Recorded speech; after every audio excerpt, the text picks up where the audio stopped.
Welcome to FGCU's workshop on avoiding plagiarism. Most people know what plagiarism is generally. Plagiarism generally is when we take someone else's work and we pretend it's our own, right? When we sign our name to a paper saying it's ours when it's not ours, or when we use other people's thoughts, words, or ideas and we don't give them proper credit.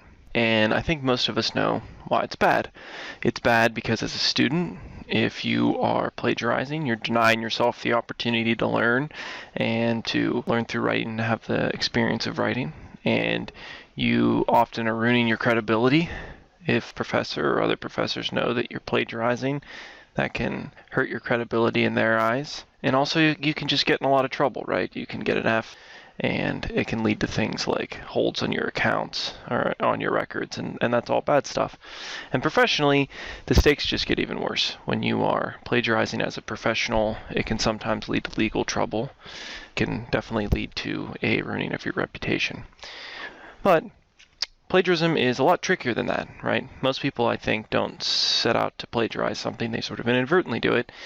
And to know about that, we need to know exactly what plagiarism is. So we're going to watch a short video made by the wonderful TED Talks people. As you watch this video, I want to see if you're surprised by any of the ways you can inadvertently plagiarize. See if any of these things are surprising.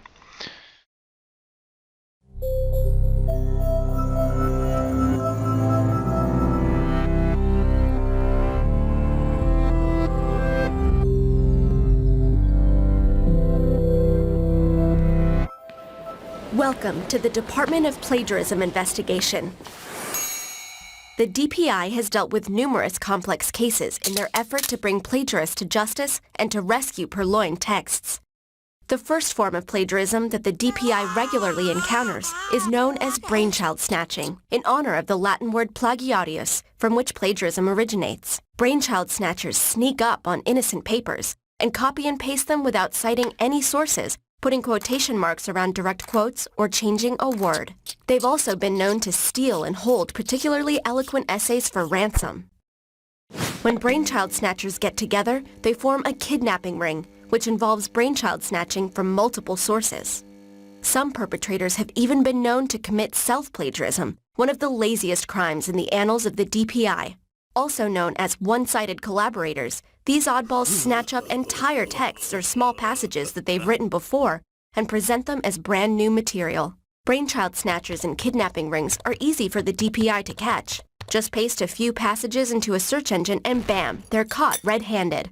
The more covert forms of plagiarism include the wild goose chase technique, in which plagiarists create fake authors, book titles, page numbers, or other information in order to cover up plagiarism. And the old synonym switcheroo, in which plagiarists utilize a thesaurus as their main weapon. By substituting a synonym for nearly every word in the document and leaving the sentence structure and order of the ideas the same, plagiarists give legitimate paraphrasing a very bad name. Shoddy paraphrasing is also a key part of variations on a smokescreen, a technique in which multiple passages are paraphrased, then pasted together into one.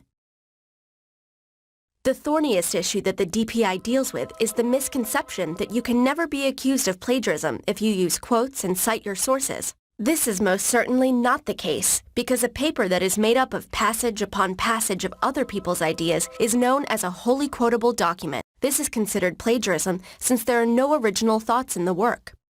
Similarly, passage after passage of too closely paraphrased text from multiple cited sources is also plagiarism of the pervasively paraphrased kind, because the ideas still aren't one's own. And lastly, the technique of revealing while concealing is plagiarism because it involves selective amnesia regarding one's sources in an attempt to cover up wholly quotable and pervasively paraphrased issues in a text. Some passages are meticulously documented, quoted, or paraphrased, while others are presented entirely as one's own. All right, so that gave you a lot of specifics about what plagiarism is. And I asked you to see if any that surprised you, and here's a list of all the ones that listed in the video. I think the first four are people pretty much already know, right? Stealing entire works. You take a work, you put your name on it, that's plagiarism. Yeah. Copy and pasting from multiple works without giving them credit, that again is plagiarism. Not citing intellectual property, so if you use someone's property, their thoughts, their ideas, their language, and you don't give them credit for it, that is plagiarism. not using quotation marks for quotes. So if you're using their exact words, even if you cite but you don't put it in quotation marks to indicate that these are their exact words, that can also be plagiarism. And I think for the most part those 4 are unsurprising. I think the next ones are more surprising, and I think they're kind of contentious maybe. The first is stealing from yourself. So stealing from yourself might be that in, let's say, English 1101, you write a paper, and then you use that same exact paper for English 1102. That would be stealing from yourself or self-plagiarism. Now, the reason why that is considered plagiarism is because it is just generally academically dishonest, right? I think it makes a lot more sense, or it's clear why it's a problem when you think about it in the professional world. In the professional world, if you're paid to write or do some sort of document, right, and then you give that document to someone, you sell it, and then someone wants a completely different document, right? Someone else wants to pay you for a different document, you give them that same document. You can see why that would be dishonest. Someone's expecting that they're buying an original work, and they're not getting an original work. In this case, your professors are expecting you to do an original work for this class to write to the best of your ability and to learn the most you can. And when you don't, that's just being kind of dishonest. So I like to tell students sometimes that think, oh, well, I really want to still work with this idea or work with this paper, to just be upfront and ask their professor, go tell the professor that you would like to use the old essay, but you, of course, will have to substantially revise it, since you should hopefully, with another crack at the essay, be able to bring a lot of new great ideas. So there we go.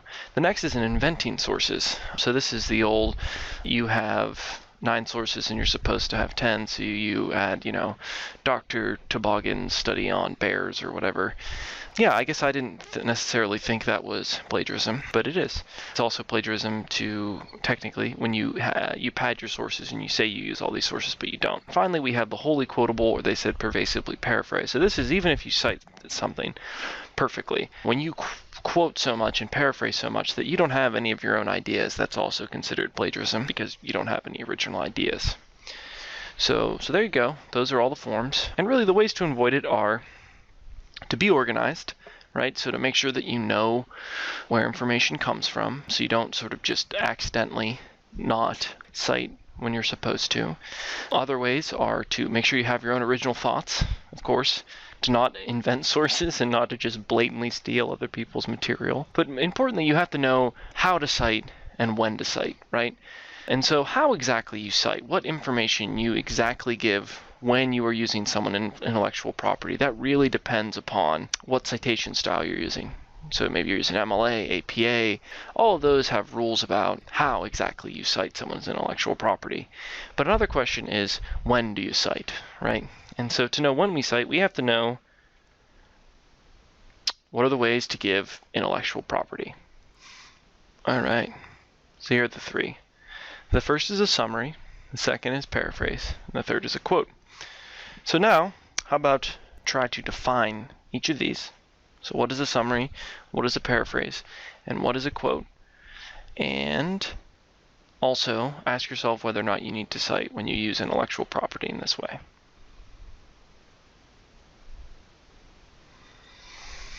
All right, so summary is the main idea of the writing, and it's also much shorter than the original. It's in your own words. So this is when you take a lot of text and you express it in way less words. So for example, Twilight is about glittering vampires that fight over girlfriends. There is a, that's condensing, I don't know, 10, 12, I don't even know how many books there are in the Twilight series, condensing it into a few sentences, right? So summary is a way that you can give someone's intellectual property. Paraphrase is similar in the sense that it needs to be in your own words, but it's actually, I think of it as in a matter of scale. If summary is on a very big scale, paraphrase is really at the sentence level. It's actually kind of the companion to a quote. You're saying the exact same thing that a sentence or sentences say, but you're using them in your own words, and it should be about the same length.